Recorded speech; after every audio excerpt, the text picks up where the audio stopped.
Good morning, Southwest Missouri. We're here again with Roy Rickstrew, the disability guru. We're going to be talking about disability topics, including your limitations, right after this.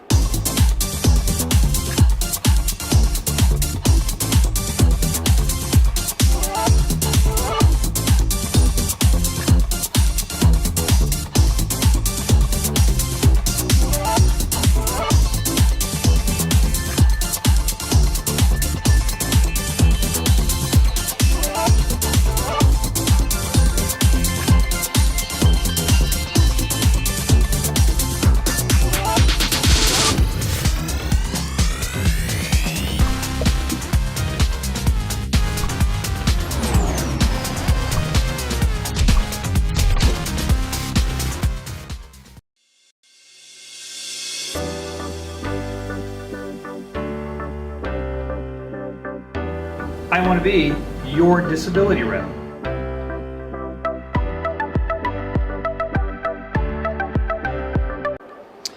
Well, I guess a disability with no limitations is no disability at all, really. Yeah, pretty much. And kind of the topic today is, so many times when I get into a court setting, the judge will look at somebody and say, well, what limitations did the doctor give you? And there's always this blank look where people just simply don't know. And, I kind of always liken this a little bit to loaning somebody money, right? If you pop in to loan someone money and there's a bunch of Amazon boxes in the corner, where's our thought process kind of go? Yeah, do we really need it? Yeah. Are our priorities correct? Yeah, and it's kind of the same thing too. When the judge asks about limitations and you have none from your doctor, it raises interest, obviously. Sure. So it is real important that we talk with our doctors about the limitations that we have. Every condition is going to have some. We just got to make sure that we talk with them about it. Sure, yeah. So, I don't know that that's a natural thing that doctors just immediately tell you as part of their thought process. Is that a conversation that we need to initiate? It is a conversation you need to initiate. And yeah, I think doctors do think of it first when we're talking about someone who's going back to work, right? I mean, if you injure your arm and you're out of work for a while, the doctor will release you with a weightlifting limitation, for example. I mean, it's kind of directly tied to work. They give you limitations then, sure.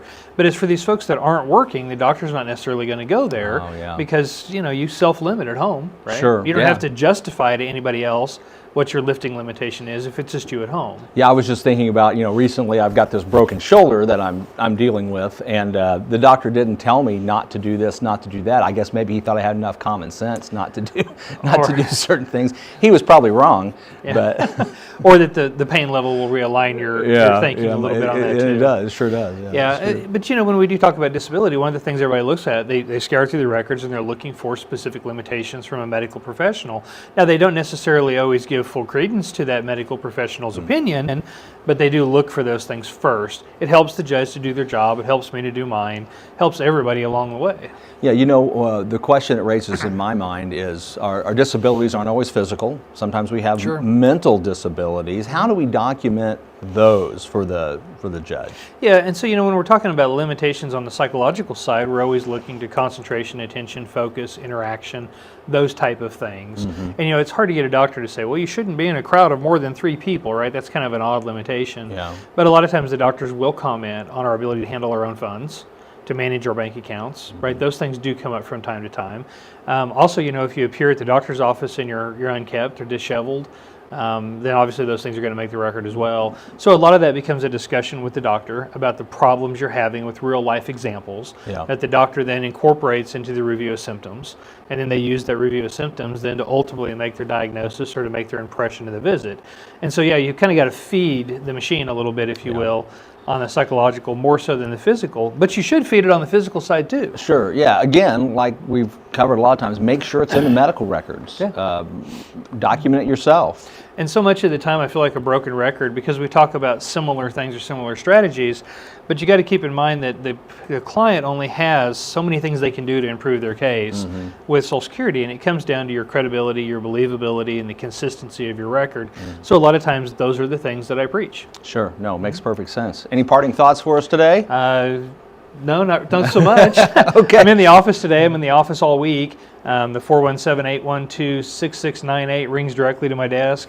Love to answer phone, love to meet new people and talk with folks about their disabilities. And you got time today? I do have time today. All right, give Roy a call if you have any questions about disability. I think a lot of times people don't realize that they should be filing for disability. People just kind of suffer through a little bit. Won't cost you anything to find out. If you think you might have a disability case, give Roy a ring. He'd be happy to talk to you about it. And we will see you next week on Planet 417. Take care, guys.